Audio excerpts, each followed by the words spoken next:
Hey everybody, it's Andy aka Max Ryder, and we're back with another episode of Stuff and Such. Today we are going to be looking over this box. This is my collection of Cubicle 7's The One Ring and related products. And this is all first edition stuff. Second edition One Ring hasn't come out yet, but my understanding is that it will at some point soon. Now, my collection of The One Ring started with this. This was the original One Ring book. It came with two books, Lore Master's book and the Adventurous book and the Lore Master's book, as well as a little set of dice, which I've never pulled out. A little set of dice, including I forget what this 12-sided dice is called, but this was given to me to review years ago when the game was still pretty new by Dom. And this is, of course, a Cubicle 7 product, and a very good one at that. This little set also came with a couple of maps. Wilderland, a beautiful map of Wilderland, or Wilderland, and a secondary map of Wilderland, but marked off with hexes and the like. It was a beautiful little set. The only problem that I have with it is it's tall, and so it's hard to fit it sometimes in your bins and that kind of thing. These were beautiful full-color books. Very well made. Oh, still smell delightful, and had all the rules for the One Ring. It's a really good game.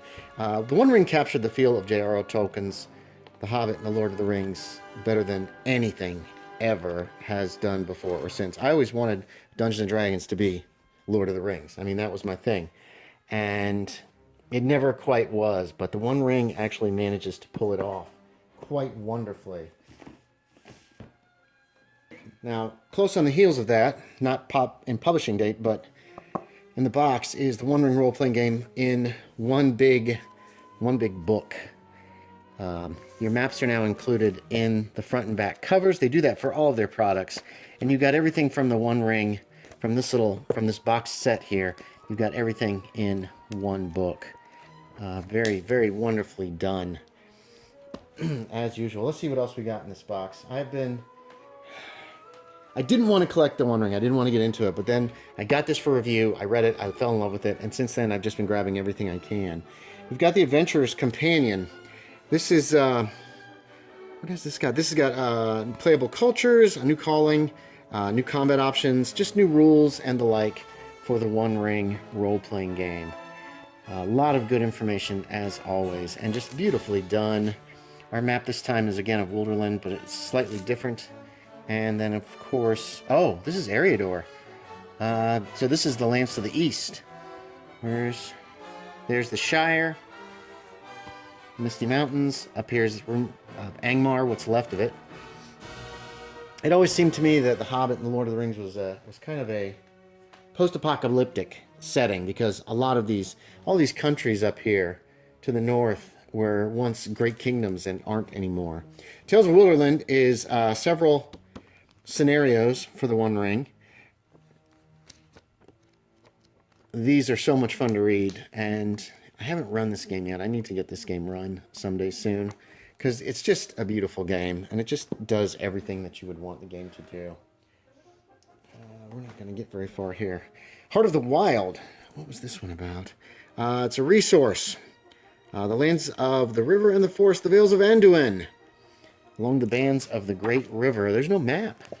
That's surprising. Almost every one of their products has some kind of a map in the front or the back, and I think that was a wonderful thing that they did. Let's see what else is in here. Oh, the Darkening of Mirkwood. This is a short campaign, actually, for the One Ring that deals with Mirkwood and some of the things that are happening in the land, and the rise of the necromancer and all that kind of thing. The One Ring isn't just like you just play it day by day. It goes over the course of years. They've really done a wonderful job of capturing the epic feel of Tolkien's work, in my opinion. These are my favorite, the source books. Rivendell goes into information on Rivendell, where oh gosh, I can't remember his name anymore. I blanked. That would be, so I'll put it down below, but that is half elven. What is his name? Oh, I'm so mad that I'm blanking on this because I know this. Let's find him. Let's just find him. There's Arwen. Elrond. Duh, Elrond. And they have some beautiful... The thing that I love about them, too, is that the maps, a lot of cases, look like this. There's Elrond's house. That's Rivendell itself. But you're also getting a picture. So you get a look of it, not just the map. And I've always thought that just maps is always kind of a bit of a cop-out. All right, we'll do one more, and then I'll pause and clear all this stuff off. Ruins of the North. I believe these are ready-to-play adventures. 6 adventures that take place in Angmar and all these areas. Again, another beautiful book. You got both your maps here.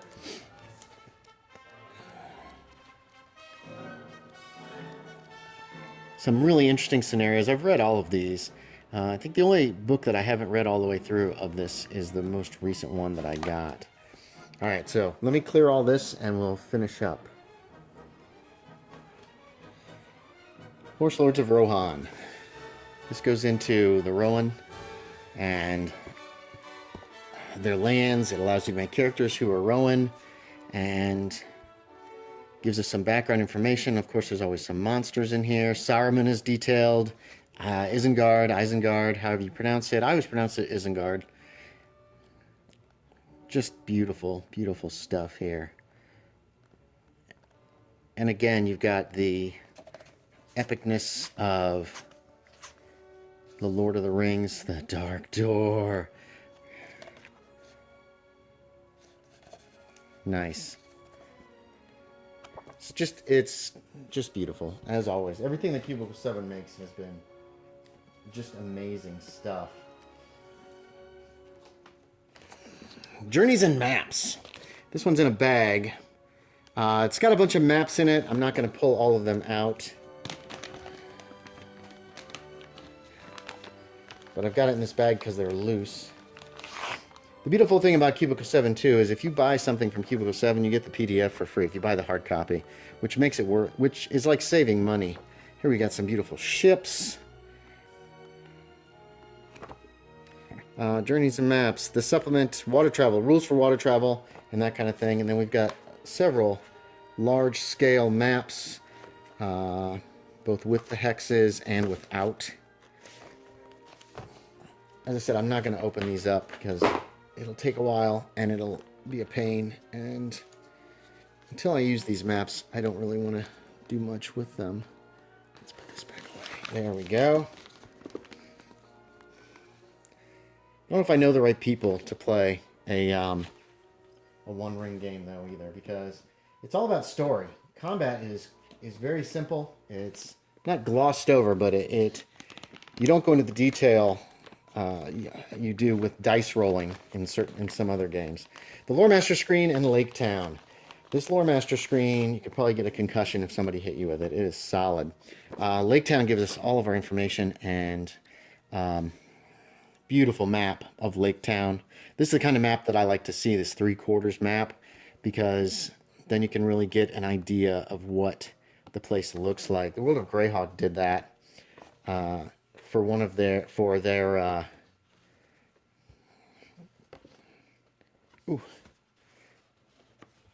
the World of Greyhawk did it for City of Greyhawk, and it was just amazing.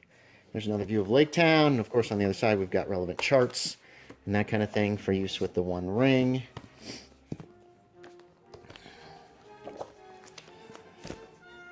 And like I said, solid. Nowadays, I remember back in the day with 1st and 2nd edition, you get that GM screen and the thing is just made of cardstock. It's just flimsy as hell. And nowadays they make a GM screen that is going to last and is just beautiful to look at as well. Where am I? Here we go. Okay. One of my favorites that I really looked forward to getting was Erebor. This is Lonely Mountain and the lands surrounding it. On the front, you've got Gandalf and the dwarves and the Fellowship. Well, no, maybe not. There's an elf. Not sure what the picture is, but Iron Hills, Erebor, Dale. This is what this book focuses on. Again, double maps. One in the back, one on the front. One for the GM, one for the players, pretty much. Stuff about dragons, lands to the north. It just goes into a lot of beautiful, beautiful and wonderful detail. Some of the dwarves are mentioned. Here is your map of Erebor. It is huge. A huge, massive, massive complex. Because, of course, dwarves, they dig. That's what they do. Another one that I really love, Bree. Bree goes into all the details on Bree and Breeland. The lands surrounding Bree immediately. And the Inn of the Prancing Pony. We've got ourselves a nice, beautiful map in here. A lot of information, a lot of interest. There's the Prancing Pony. And of course, there is Bree, another beautiful point of view map, which they blow me away. Cubicle 7 just does an amazing job, as I said. We're getting towards the end. Not a lot has been made for this game yet. It is out in 5th edition. Oaths of the Rittermark is another set of adventures. These are taking place in the lands of the Rohan. So you've got 6 adventures in Rohan. I believe if I haven't read this whole thing, I've read most of it. Yeah, I've read this. These are some fun. These are some interesting adventures. And as always, Lord of the Rings takes itself so very seriously, and so does the game. It's a dangerous world. Okay, that's it on here. We got one more book. This is the one I have not finished reading yet, Laughter of Dragons. What is this? These are some more scenarios, adventures that take place in the Kingdom of Dale. So again, we're back up here by Mirkwood. And these also can form I don't think I've read this all the way through. These also can form a campaign if you want. They do a wonderful job of this. All of the One Ring takes place between The Hobbit and The Lord of the Rings in that like 40 or 50 year time period before the main war starts and Sauron returns, but after The Hobbit and those tales. Now finally I got this. This one I also got for review. Hobbit Tales. And what this is a card game that you use. It's a storytelling card game that you try to set up a story based on the cards that you get. It's a very, very nice little game. You can also use it in conjunction with the One Ring. As you can see, the rules are fairly simple. It's a card game.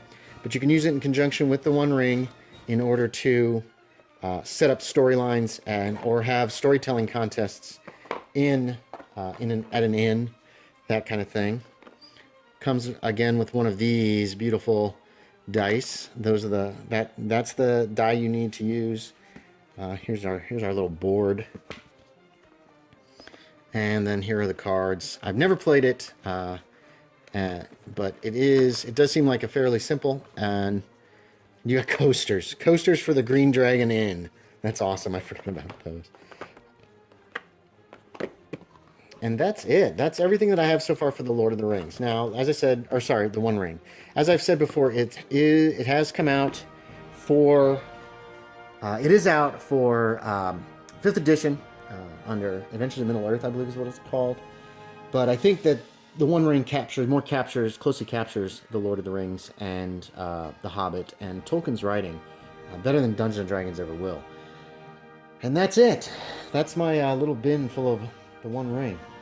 So thanks for watching, everybody. As always, I appreciate it, and I will talk to y'all next time.